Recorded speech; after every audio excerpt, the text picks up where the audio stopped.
Área terminado, muerto o vivo.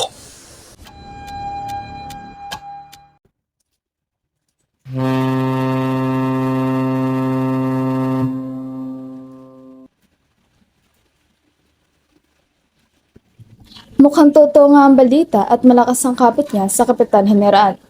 Paano kaya sila nagkakalala? Nagsisigurado kong sa alahas o anumang pera ang kapit niya.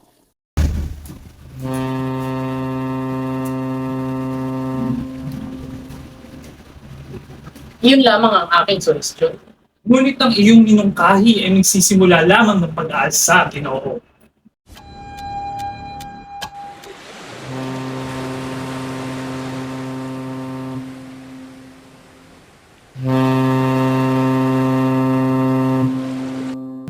Kinakailangan ko na mahanap si Don Tiburcio de Espadaña. Nang sabihin niya mahanap ko na ang aking sinta na si Paulita.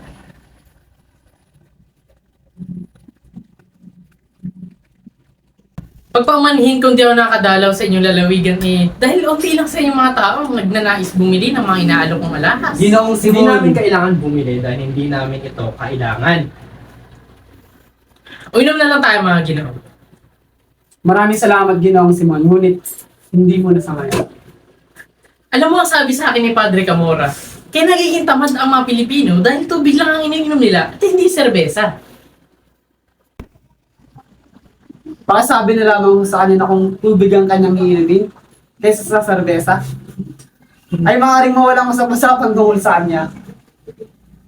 Lumulot sa alak at serbesa ang pumapatay ng apoy na kapag pinainitan ay sumusulak na nagiging dagat-dagatan at gumugunaw ng santinapal.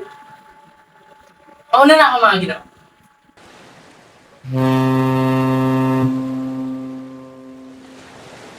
Anong ngalan ng Ginoong yun? Diyos Simon, mas kilala ang bilang Cardinal Moreno.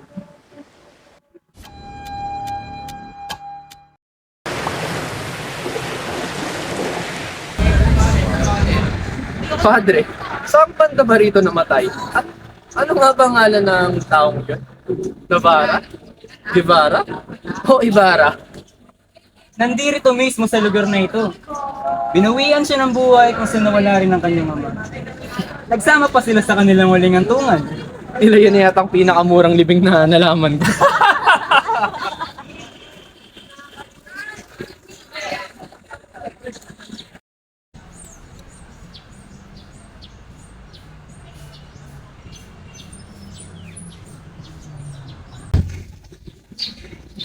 Sandali! Sedula! Ang Ginoo, pasensya na, hindi ko dala ang sedula. Wala sa dula. Ang Ginoo, pasensya na. Sakit dito! Tama na mga Ginoo. Tama na po. Sakit dito! Yan ang napapala ng mga sumusuway sa sistema.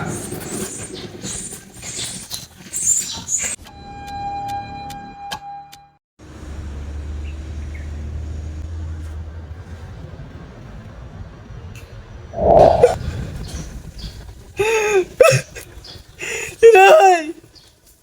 Sino ba nagawa ito sa inyo? Kumuha ka na ng mga kahoy. Kailangan ito upang ilibing sila. Bilisan mo! Paano po?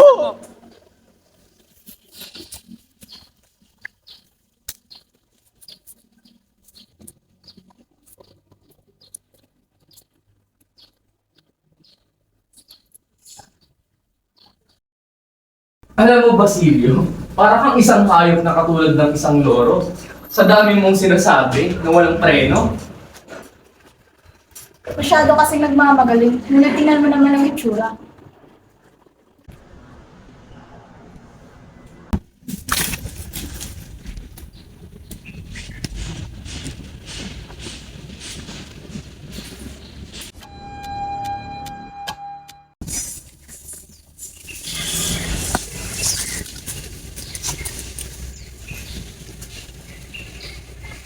Kanina ka pa ba riyan?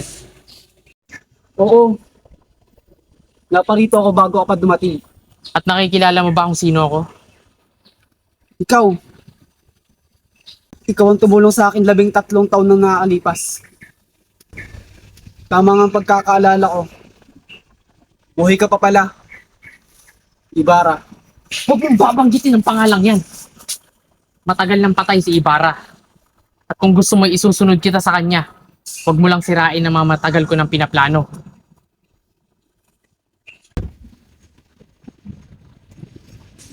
Ina.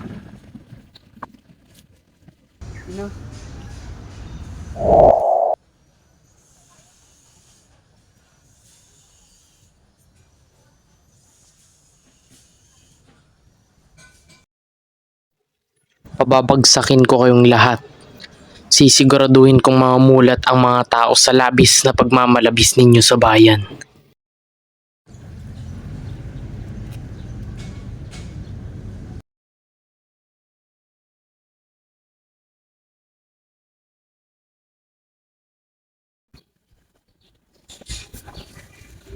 Ayan dahilan kung ba't hindi ako pabor sa paaralang wikang Kastila ang gamit at gawing lalawigan ng Espanya ang Pilipinas. Dahil kung hahayaan natin sila, magbibigidaan lamang ito upang maging isang bayan na walang sariling pagkukuro at walang kalayaan, pati ang kapintasan ay hiram din dahil sa pagkukumilit na humiram ng wika. Ngunit Ginoong Simon, ang Kastila ay isang wika na magbubuklod-buklod sa pulo ng Pilipinas. Kailan may hindi magiging wikang pangkalahatan ang wikang Kastila? Marahil kakaunti lamang ang may kayang umigkas nito. Iilan lang ang mawawalan ng kakayahan. Magpapailalim sa mga may talino at magpapaalipin. Tutiligsain ko kung sino ang mga has na pag-aralan ng wikang Kastila kaysa sa sarili nilang wika. Gayon din, ang mga nagnanais na sumulat at umintindi ng wikang Kastila na hindi marunong umunawa at sumulat ng wika natin. Sila ang dapat napuksain. Ang mga Kastila ay hindi Diyos. Tuluyan lamang nating makakamit ang kalayaan kung ang bayan ay tila hindi dayuhan sa sarili niyang bansa. Naintindihan ko, Ginoong Simon. Hindi ako isang politiko. Nais ko makapagpagamot at makapaglingkod ng maayos. Ngunit, tama ka. Dapat natin unahin ng bansa nating may sakit. Ngunit ang tanging iyong ginagaway, tangisan ang bangkay ng iyong ina na parang isang babae. Wala ka pang ginagawa na para talaga sa iyong bayan. Kailangan nating maghiganti para sa mga namatay, para sa mga hindi nabigyan ng katarungan. Ano ang aking papala sa paghiganti? Kung ang buhay naman ng aking magulang at ang kapatid ay hindi mababalik. Ang pagpapaumanhin ay hindi laging kabutihan. Maituturing itong kasalanan kung ito'y magiging daan sa pangapi. Tandaan mo, walang magiging alipin kung walang papaalipin. Ngunit maaari kong magamit ang aking pinag-aralan upang tuligsain sila. Nakikita ko ang sarili ko sa iyo. Ngunit, tingnan mo ang kinahinatnan ko ngayon. Nais kong gumalaw sa sarili kong paraan. Hindi dahas o anumang uri ng paghiganti ang kailangan upang maubos sila. Magkakaanak ka ng mga alipin na mabubuti. At yung damdaming mabuti o masama ay mamamana ng kanilang magiging anak. Anong yung nais? Ha? Isang tahanan? Kaunting kaginawaan? Isang asawa? Isang daot ng bigas? Mithiin rin ng marami sa Pilipinas. At kung mabibigyan ka ng ganun, matuturing mong mapalad ka. Ngunit, masisiguro mo ba na ikaw ay malaya na? At namumuhay ng mapayapa nang walang takot na nadarama?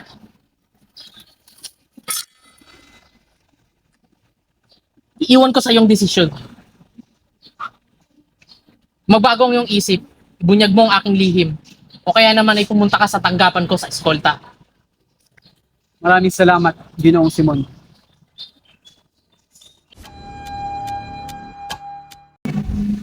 Magandang araw, Aritan. Isang malugod na pagpatingin po.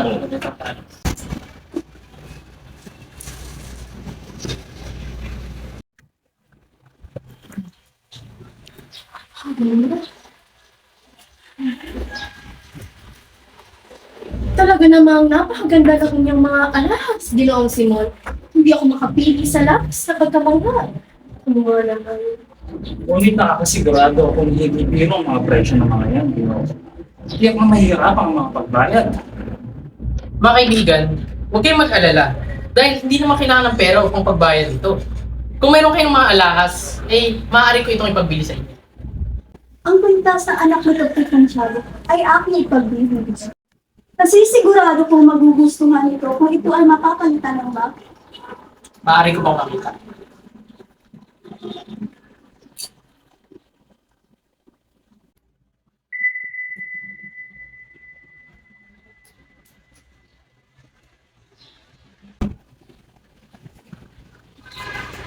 ₱500.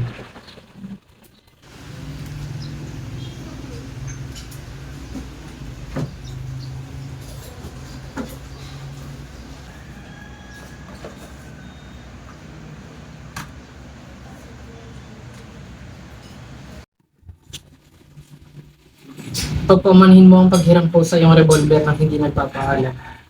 Mag-iingat ka sa mga tulisan dahil maaari itong magdulot ng ikapapahamak mo.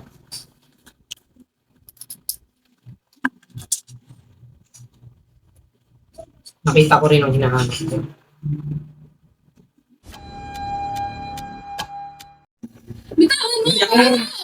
Manahimik ka! Maria Clara, paumanhin! Maria Clara, ito ka lang! Huwag ka nang alis! Tawad mo ako! Animal ka!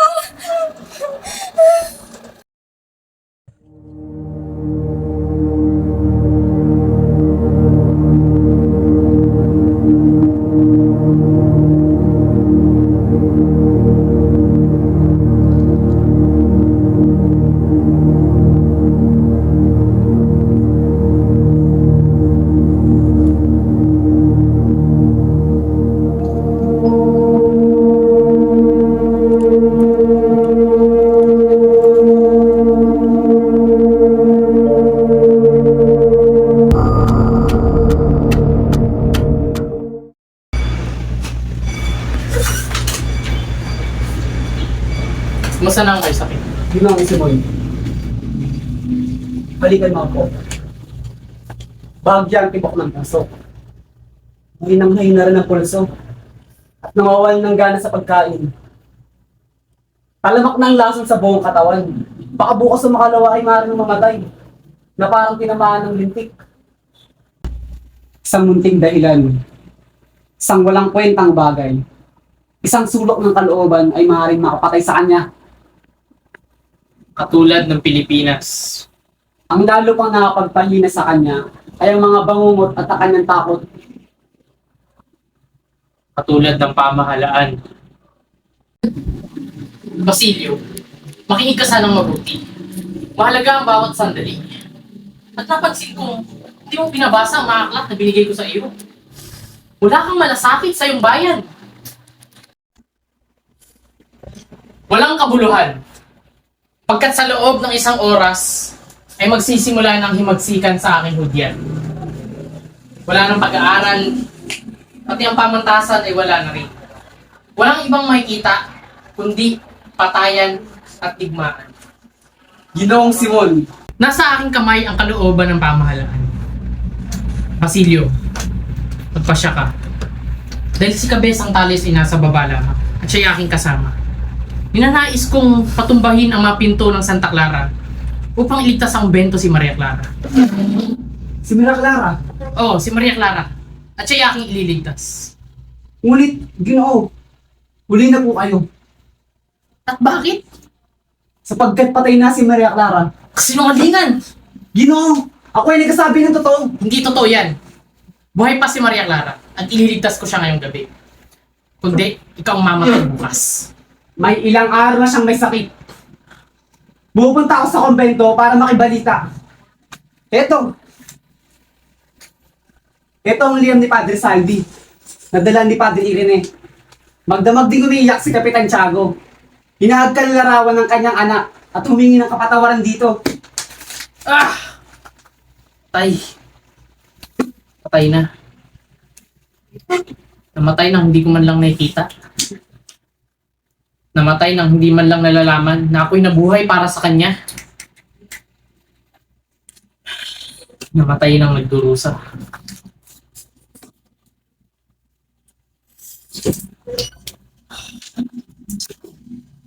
Awang tao.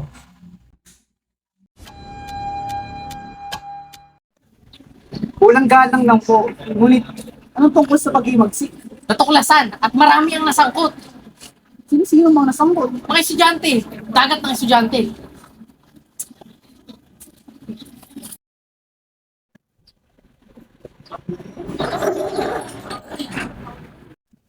Naroon ka ba sa hapon ng kagabi? Masama ang pakiramdam ni Kapitan Tiago. Kaya, di ako nakapunta sa piging. Mabuti at hindi mo nagawang pumunta.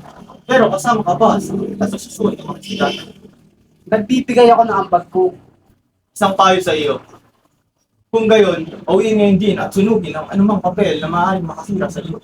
Si Ginoong Simon po kaya'y Walang kinalaman si Simon. Salamat sa Diyos.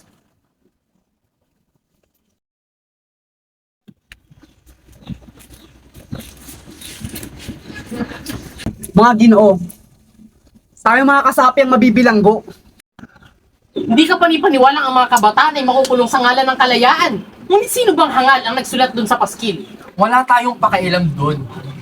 Sila ang magsiyasat. Hindi natin tungkulin na magsiyasat kung saan may panganib. Dapat tayo pumaroon dahil nandun ang karangalan.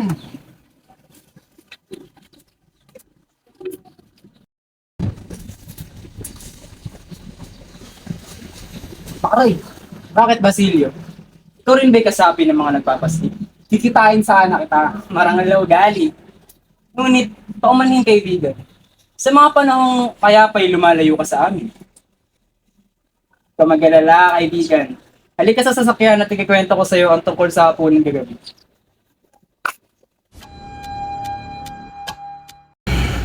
Kung hindi ako dumating at nagsabi magpakahinahon, ay dumanak na sana ang tubo ngayon.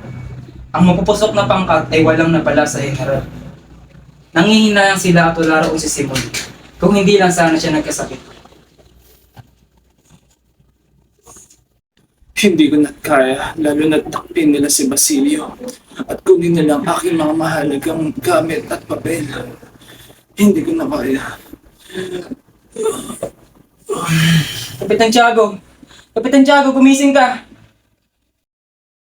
Nagsimula na raw ang himagsikan. Maraming mga nasaktan at nasawi. Naku, pati si Ernita. Nagsimula na ang himagsikan. Nagkaroon din ng putukan sa dulong bayan. Nahuli daw si Tadeo? Oo, binaril nga siya eh. Huwag kayo masyado maingay. Baka pagkamalan tayo kasapuan. Kaya nga sinunog yung libro nila po sa kanila. Nabilanggo raw si Sagani? Kasi, luko-luko siya. Kung di sana nagpresenta, di sana mahuli. Mabuti nga sa kanya. Ngunit pa nga si Paulita. Di siya mahuli ng kasintahan. Marahil naiiyak ng sandali, ngunit di katagalan nagpapakasal din sa isang Kastila. Kagagawa ni Padre Salvi ang kaguluhan ito. Ngunit palagay ko kagagawan nito ng isip na si Kero. Hindi ko pa nakakausap ang mga bilanggo. Nasa tatlong ko ang bilang nila. Maghanda na lamang tayo. Maraming pwedeng mangyari. Sinabi ko ngayon sa kanya, yan talaga ang kasasapitan kapag pumasok sa simbahan. At kapag nakitang marumi ang Abo Bendita ay hindi na dapat nag-aantada. Mabuti lang yun sa kanya, parusa yun ng Diyos. Tila nang hahawa ng sakit ang Abo Bendita. Mabuti na lang at mapaalis ko na si Huli. Ayokong maging kaaway ang mga praile. Kaya pinilit ko siyang humanap ng pera upang ipangbabayad sa akin. Ano ho?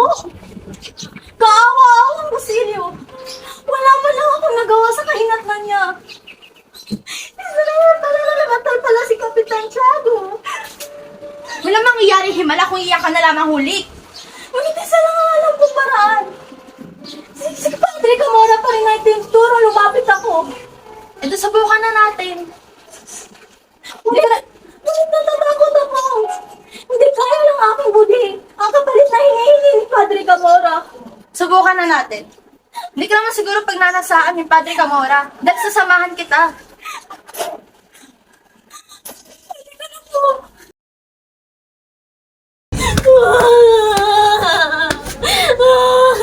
Naku, napakahangal! Siya! Bumalik na tayo kung ayaw mo talaga. Dadalhin na sa tatapunan ng kawawang Basilio. Babarilin nila at sasabihin, nagtangkang tumakas. Siya ka magsisi kapag patay na siya.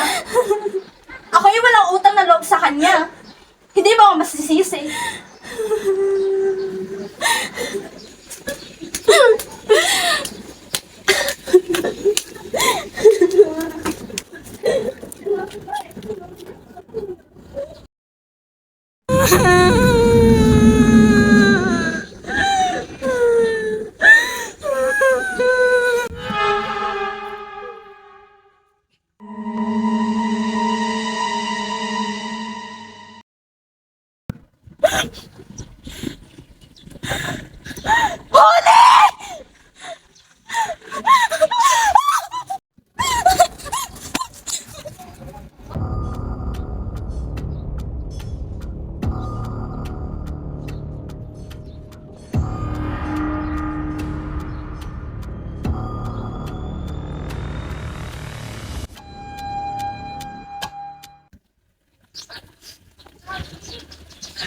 Ano na ginawa si Mon? Silawin mo kami ng mga bagay na gawa sa Yaki. Malaki ang utang mo sa bayang ito. Totoo yan. Eh bakit hindi na lang kayo magsagawa ng isang di mapapantayang piging sa bahay ninyo? Eh, marahil sa wala akong bahay. Eh bakit hindi nyo binili ang bahay ni Kapitan Tiago? Nabili lamang yon ni Ginoong Pelaez sa murang halaga. Alam mo Ginoong Simon, may mga tao talagang mapalad. Nakabili ng bahay sa murang halaga, na ipagbili ang mga paninda sa mabuting halaga. Nakasama sa pangangalalang anak sa isang tagapagmana. Iyon ay kapalaran lamang na makakamtan ng isang mabuting tao. Kung batid mo lamang kung paano nakamit yun ni Ginoong Pelaez.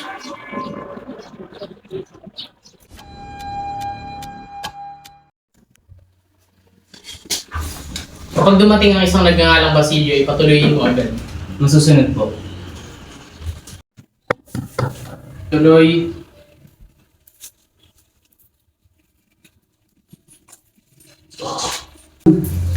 Maupo ka.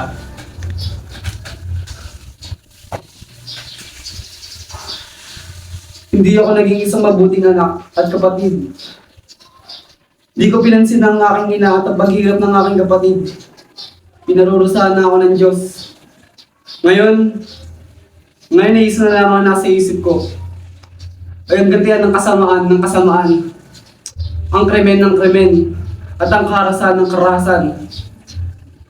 Alam ko pong 4 na buwan nang nakakalipas. Simulan nang kausapin niyo ako tungkol sa inyong mga balak. Tumanggi ako makisa at nagkamali ako. Tama nga kayo. Hindi rin ako nakiisa sa iyong magsikang mutik ng simiklab. Itong nakalipas sa 3 buwan at kalahati.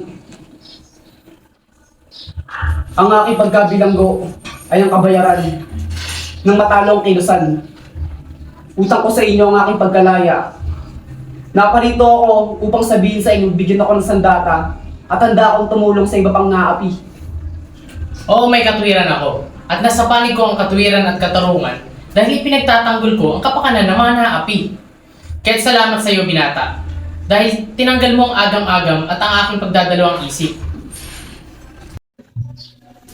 Ang kilusay na bigo matapos ako iwan ng nakararami dahil sa panlalamig ko sa kahuli-huling sandali.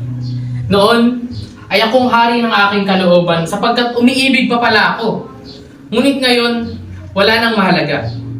At ngayon narito ka upang ibunsod ako sa aking pagkilos. Huli na nang imamulat ang iyong mga mata. At sana ngayon magtagumpay tayong dalawa. Ako sa gitna ng mataas na lipunan, nagsasabog ng kamatayan at nagpapasama sa ilang mabuti. Kayo, sa piling ng bayan, nagpapakaloob sa kalooban ng mga matalino at kasakiman sa mga may salapi.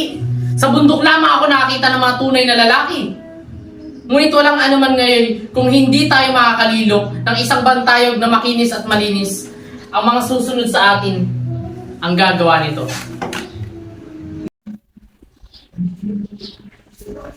Ginoong Simon, ito ba'y nitroglicerina? Dinamita? Hindi lang ito basta nitroglycerina. Ito'y may halong tinimplang puot na tinimpi, kawalang katarungan at pang-aapi. Ito ang kahuli-huli ang sandata ng mga mahihina laban sa malalakas at dahas laban sa dahas. Ngayong gabi, maririnig ng buong Pilipinas ang pasabog na dudurog sa mga 8 anong monumento ang pinabilis ko ang pagkakagulo. Ngayong gabi magdaraos ng isang piging at ang lamparang ito siya ilalagay sa gitna ng cross kung sadya akong ipinagawa. Sa pagkakataong yun ay maliwanag pa sa pook. Ngunit matapos ang 20 minuto ay lalamlam ang kanyang liwanag. At kung sino mang magtangkang humawak sa mitsa ay sasabog ang kapsula sa loob. Kasabay nitong sasabog ang granada at ang silid kainan na pinunan ko ng sako-sakong pulbura. At ito ay kikitil ng maraming buhay. Ginoong Simon, kung kayo'y hindi niyo po kailangan ng aking Hindi. tulong, Dahil iba ngayong tungkulin. Sa oras na marinig mo ang pagsabog ay lalabas ang mga kampo ni Nakabesang Tales upang lusubin ang lungsod. Ikaw ang mamumuno sa mga taong bayan na handang lumaban. Dadalhin mo sila sa tindahan ni Quiroga at bibigyan ng mga sandata. Makaraan nun ay pumunta ka sa tulay at sumaklolo ka ang kinakailangan. Lahat ng tututol sa pag-anib sa atin ay inyong papaslangin. lahat? Oo, lahat. Mga Inchek, Mestizo, Indio at mga Kastila. Lahat ng nagbabago ng lahi. Walang matitira ni isa. At ang mga amang duwag ay magbubunga lamang ng mga anak na busabos. Natatakot ka ba? Sang-ayon ako. Ano man kung puruhin ako o gustuin ako? Hindi kinhabaga ng sanlibutan na ito. Ano ang aking tatanawing utang sa sangkatauhan? Gayoy, siya na may walang ginagawang aksyon. Iyan ang nais kong marinig. Kaya't sa ganap na ika-10, hihintayin mo ako sa tapat ng simbahan ng San Sebastian upang tumanggap ng huling utos mula sa akin. At sa ganap na ika-9 ay lalayo ka. Malayo sa daangan luwag. Hanggang sa muling pagkikita, Ginoong Simon.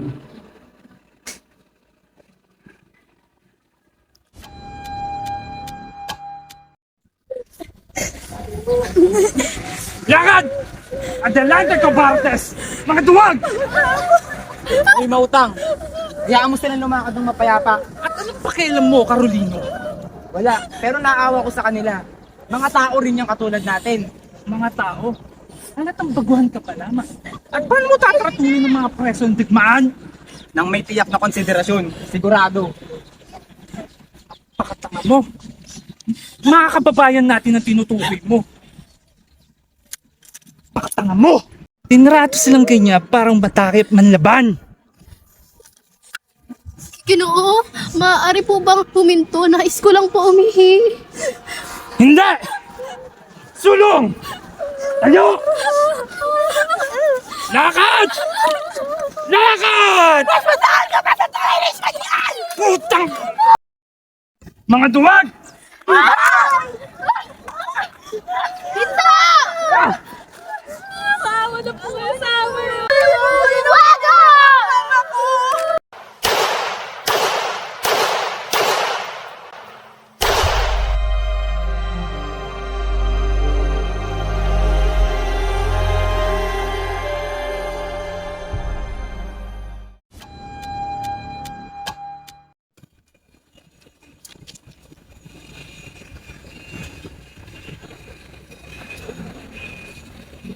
Minamahal kong Kapelya, patatanggap ko pa lamang ng isang telegrama ng komandante na ang sabi ay Espanyol Escondido Casa Padre Florentino Carrera Remetira Vivo Muerto.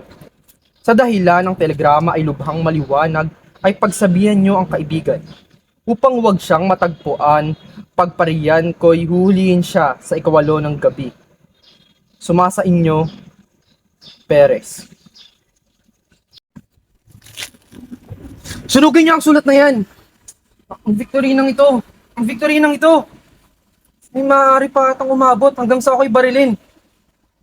Ngunit parang mali ang iyong pagkakaintindi sa liham, kaibigan. Ang salitang kohera ay nagpapakahulog ang pilay. At ang kogera naman ay yung dakpin. Hindi lang kasi ikaw ang nagtatago upang dakpin.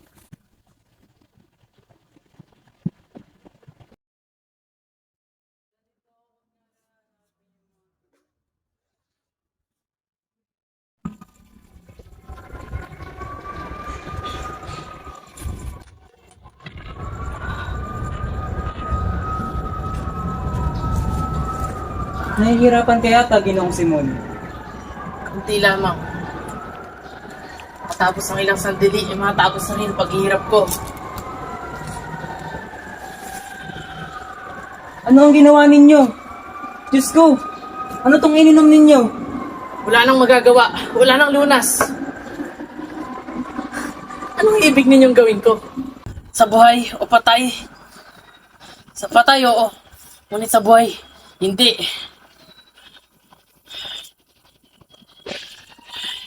Huwag kayong kabahan, huwag kayong mag-alala. Ang nagawa ay nagawa na. Hindi dapat mahulog ang buhay ko sa kung kanino mang kamay. Makinig kayo sa akin. Kaunti na lang panahon, huwag kayong mag-aksaya ng oras. Kailangan niyong malaman ang aking lihim. Kailangan ninyong malaman ang aking kabuhayan. Ibig kong ipaliwanag ninyo sa akin ang isang pag-aalinlangan na kayong malapit sa Diyos. Kayong malalaki ang pananampalataya sa Diyos. Ibig kong sabihin ninyo sa akin, kung meron nga bang Diyos, Ngunit meron pang lunas, Ginoong Simon. Ito, meron ako rin... wala nang mangyayari. Yayaon akong kasama ang aking mga lihim. Huwag na kayong magsaya ng mga oras. Dahil ako, si Crisostomo Ibarra, namuhay ng kasakit-sakit sa Europa. Nagbalik ang puno ng pag-asa at magandang pangarap upang maikasal sa aking binibining nag-iisang iniirog. Ang nais ko lamang ay mamuhay ng payapa. Patatawarin kayo ng Panginoon, Ginoong Simon. Natuklasan niya ang inyong pagtitiis at mga dinanas. Sa ganang inyo, sa kalooban niya. Nasaan ang mga kabataan na naglalaan ng kanilang sandali, mga pangarap at kasiguduhan para sa ikabubuti ng kanilang bayan? Ang mga kabinataan na nagtatagli ng lakas upang tumanan sa aming mga ugat. Kalinisan ng mga pagkukuro. Halikayo mga kabataan. Halikayo at kami naghihintay. Naway kaawaan ng Diyos ang mga naliligaw ng landas. Ginoong Simon, naway itago ka ng kalikasan sa kailaliman, kasama ng mga murales at perlas ng kanyang walang pagkapawing mga dagat. Mula sa banal at mataas na layoy, kapag ikay hinanap ng mga tao'y naway, matuto kang kuhain ng Diyos sa sinapupunan ng mga alon. Samantalang, diyan ay di ka makagagawa ng kasalanan. Hindi mo maililiko ang katwiran at hindi mag-uudyok ng kasikiman.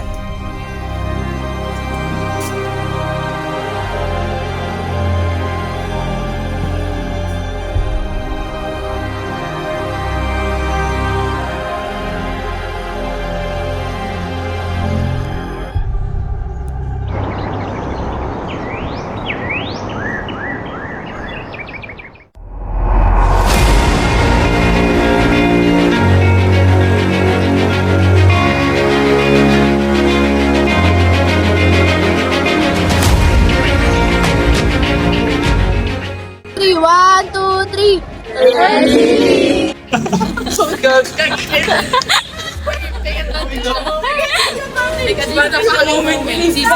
Minsan lang ito.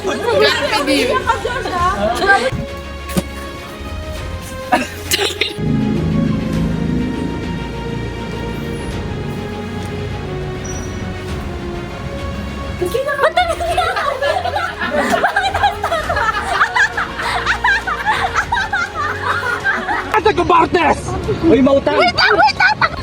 Adelante, Cobartes! Uy, mautang! Be, pag hinampas ka, umarka ka namang nasaktan.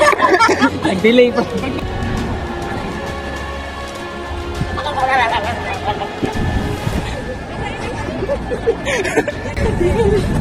Boys being boys.